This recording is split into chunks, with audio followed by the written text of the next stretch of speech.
Em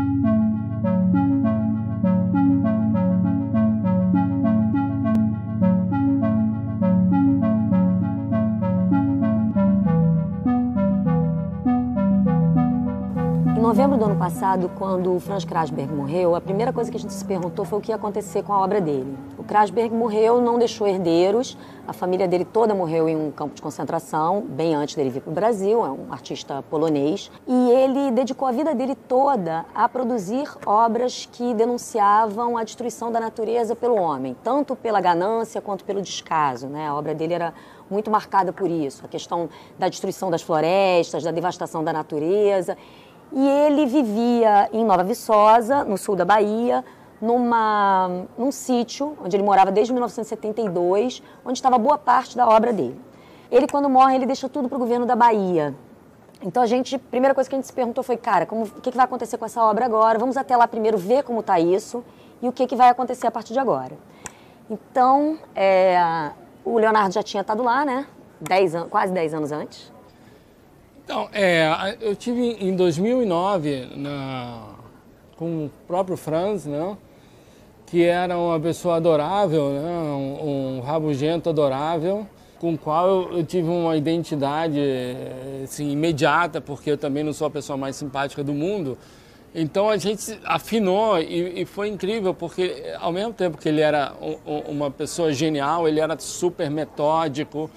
Foi uma experiência muito intensa e dessa vez para mim foi uma experiência da ausência, assim, em todo momento a ausência dele nos lugares onde ele estava não estava mais. Então as mesmas imagens com ele e sem ele, foi uma experiência muito forte e teve um momento que ele marcou, em 2009, ele marcou comigo, olha, a gente vai fazer umas fotos às 7 da manhã. Ele apareceu às 5 para poder reclamar que eu estava atrasado. Para a gente chegar lá, a gente saiu do Rio, foi até Belo Horizonte. Em Belo Horizonte, a gente pegou um outro voo para Teixeira de Freitas e de lá uma viagem de 1 hora e pouco de carro até Nova Viçosa. O tempo inteiro a gente ia conversando sobre, né, o Léo que já tinha estado lá, eu que não tinha, morria de curiosidade de conhecer. Ele vivia numa árvore, né, uma coisa mítica, a árvore, a casa que ele construiu no alto de uma árvore muitos anos atrás, onde ele vivia, e as cinzas dele, quando ele morreu aqui no Rio. Então as cinzas foram levadas para lá e, poxa, as cinzas estão na árvore. Eu tinha, né, a maior curiosidade, a gente ia falando como será essa casa e tal, que sensação a gente ia ter chegando lá. E aí o lugar era isso mesmo, a gente entrou e as coisas estavam do jeito que ele deixou. Então, assim, né, o boné na posição, o quarto, a cama no quarto, tudo era muito, assim, o impacto sobre a gente foi muito grande mesmo, da presença pela ausência, né? Tudo ali tinha muito a cara dele.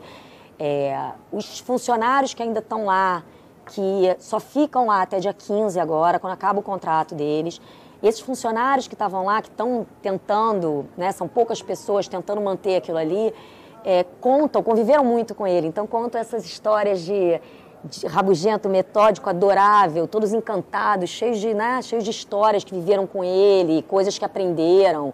O Krasberg foi muito generoso com essas pessoas que cuidaram dele, né?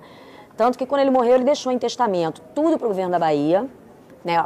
Tudo é tudo mesmo, não é só a obra dele. Ele deixou os imóveis, ele tinha um apartamento no Rio, ele tinha 2 sítios lá em Nova Viçosa.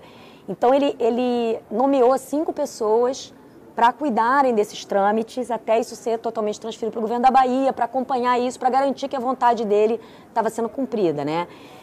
A gente conversou com essas pessoas todas durante a viagem também, coletou histórias e tal, e que foi acho que o mais marcante além da casa, a gente foi ver o estado das obras, que está nesses lugares. Então, assim, você tem um galpão enorme, com muitas obras dele, né? É difícil de estimar, sei lá, são 300 num lugar, são 200 no outro, são muitas obras dele espalhadas.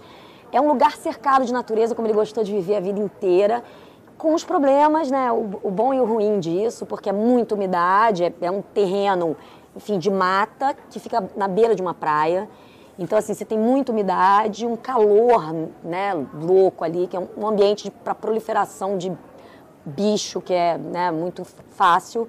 Então a gente viu assim que já tem esculturas dele tomadas por broca, então já era uma obra de madeira, né? Então aquela madeira se desfazendo, é isso que o Léo diz que, caramba, foi uma pessoa que passou a vida denunciando a destruição e de repente a obra dele tá ali, a gente não sabe como vai ficar. Então, assim, tá se vivendo um impasse até que aquilo realmente seja assumido. Ele pedia que se construísse um museu, ele já tinha começado construindo parte dele ali, mas que se construísse um museu para abrigar todas as obras. Isso ainda não andou. Tem já 5 meses da morte dele, e a gente não sabe ainda ao certo o que vai acontecer com essa obra. Que esse legado dele, tão marcado por denunciar a destruição, não seja ele próprio vítima de destruição, né?